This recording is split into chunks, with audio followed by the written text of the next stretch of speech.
মধ্যপ্রাচ্যে ইরান ও ইসরায়েলকে ঘিরে চলমান সংঘাত আবারও নতুন করে উত্তেজনার কেন্দ্রবিন্দুতে পরিণত হয়েছে।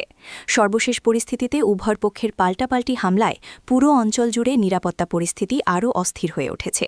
আন্তর্জাতিক সংবাদ মাধ্যমগুলোর তথ্য অনুযায়ী গত কয়েকদিনে ইরান ইসরায়েলের সামরিক স্থাপনা লক্ষ্য করে একাধিক দূরপাল্লার ক্ষেপণাস্ত্র নিক্ষেপ করেছে। ইরানের পক্ষ থেকে দাবি করা হয়েছে এসব হামলা মূলত প্রতিশোধমূলক এবং ইসরায়েলের সাম্প্রতিক বিমান হামলার জবাব হিসেবেই পরিচালিত হয়েছে। অন্যদিকে ইসরায়েলের প্রতিরক্ষা বাহিনীও জানিয়েছে যে তারা ইরানের ভেতরে থাকা বেশ কয়েকটি গুরুত্বপূর্ণ সামরিক ঘাঁটি, অস্ত্র গুদাম এবং ক্ষেপণাস্ত্র উৎপাদন কেন্দ্র লক্ষ্য করে বিমান হামলা চালিয়েছে। বিভিন্ন আন্তর্জাতিক সূত্র বলছে এসব হামলায় ইরানের কয়েকটি সামরিক স্থাপনা ক্ষতিগ্রস্ত হয়েছে এবং কিছু এলাকায় বড় ধরনের বিস্ফোরণের ঘটনা ঘটেছে। একই সময় ইসরায়েলের বিভিন্ন শহরে সাইরেন বেজেওছে এবং সাধারণ মানুষকে দ্রুত বাংকারে আশ্রয় নেওয়ার নির্দেশ দেওয়া হয়। সংঘাতের ফলে উভয় পক্ষেই হতাহত এবং অবকাঠামোগত ক্ষয়ক্ষতির খবর পাওয়া যাচ্ছে, যদিও অনেক ক্ষেত্রে সঠিক সংখ্যা এখনও নিশ্চিত করা সম্ভব হয়নি। বিভিন্ন শহরে বিদ্যুৎ ও যোগাযোগ ব্যবস্থাও আংশিকভাবে ক্ষতিগ্রস্ত হয়েছে বলে জানা গেছে।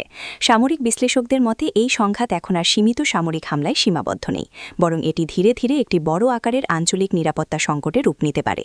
এই ধরনের আন্তর্জাতিক গুরুত্বপূর্ণ আপডেট সবার আগে জানতে চাইলে এখনই আমাদের চ্যানেলটি সাবস্ক্রাইব করুন। ভিডিওটি ভালো লাগলে একটি লাইক দিন এবং আপনার মতামত কমেন্ট করে জানান। এদিকে সংঘাতের প্রভাব মধ্যপ্রাচ্যের অন্যান্য দেশেও পড়তে শুরু করেছে।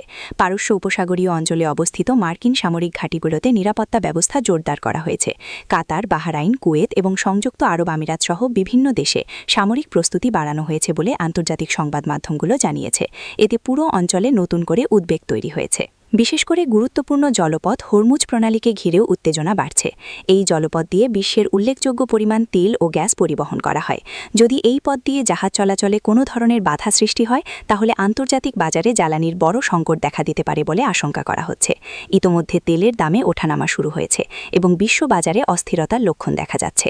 অন্যদিকে আন্তর্জাতিক মহল পরিস্থিতি শান্ত করার জন্য কূটনৈতিক উদ্যোগও বাড়িয়েছে। জাতিসংঘ সহ বিভিন্ন আন্তর্জাতিক সংস্থা দুই পক্ষকে সংযত থাকার আহ্বান জানিয়েছে। ইউরোপের কয়েকটি দেশ এবং কিছু আঞ্চলিক শক্তিও মধ্যস্থতার মাধ্যমে উত্তেজনা কমানোর চেষ্টা চালাচ্ছে, তবে এখন পর্যন্ত স্থায়ী সমাধানের কোনো স্পষ্ট অগ্রগতি দেখা যায়নি। বিশ্লেষকদের মতে যদি হামলা পাল্টা হামলার এই ধারা অব্যাহত থাকে তাহলে সংঘাত আরও বড় আকার ধারণ করতে পারে এবং তা পুরো মধ্যপ্রাচ্য জুড়ে ছড়িয়ে পড়ার আশঙ্কা রয়েছে। এতে শুধু আঞ্চলিক নিরাপত্তাই নয়, বরং আন্তর্জাতিক রাজনীতি ও বৈশ্বিক অর্থনীতিতেও বড় ধরনের প্রভাব পড়তে পারে। সব মিলিয়ে মধ্যপ্রাচ্যের বর্তমান পরিস্থিতি অত্যন্ত সংবেদনশীল ও অনিশ্চিত। প্রতিটি নতুন হামলার সঙ্গে সঙ্গে উত্তেজনা আরও বাড়ছে এবং পুরো বিশ্ব এখন গভীর উদ্বেগ নিয়ে নজর রাখছে এই সংঘাতের পরবর্তী গতিপথের দিকে।